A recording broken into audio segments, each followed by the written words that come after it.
Каникулны кем генә яратмый икән, бигрәк тә оештырылган ялларны. Мәктәп яны лагерьларын аеруча башлангыч сыйныф укучылары үз итә.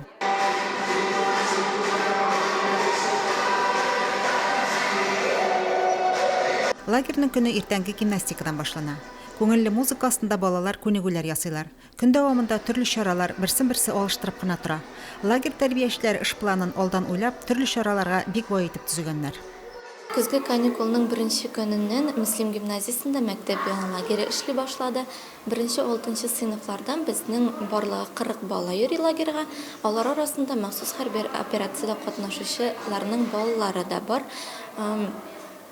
Үзенчәлекле буларак безнең быелны 5-6 сыйныфлардан тупланган төркем хәрби патриотик юнәлештә эш алып бара.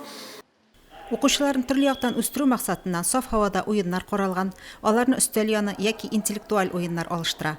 Туган як музее, үзәк китапхана, мизгел, яшьләр үзәге, мәчетләргә экскурсиялар оештыралар. Бассейнда су керү дә каралган. Көзге лагерьда быел безнең 40 бала ял итә. Төрле яшьтәге балалар 1-нче класстан алып 4-нче сыйныфка кадәр. Лагерьнең программасы бик тыгыз, бик уйланылып эшләнелә. Балаларга кызыклы булсын өчен, буш вакытларын инде файдалы үткәрсеннәр өчен төрле экскурсияләр, очрашулар, төрле чаралар үткәрәбез. Лагерьда 2 тапкыр кайнар аш әзерләнә. 7 көнлек лагерьнең әти-әниләр түлеп торган өлеше нибары 247 сум тәшкил итә. Мәктәп яны лагерьларына беренче чиратта әтиләре махсус хәрби операциягә алынган яки контракт төзеп киткән балалар кабул ителә. Лагерь эшчәнлегеннән балалар бик канәгать.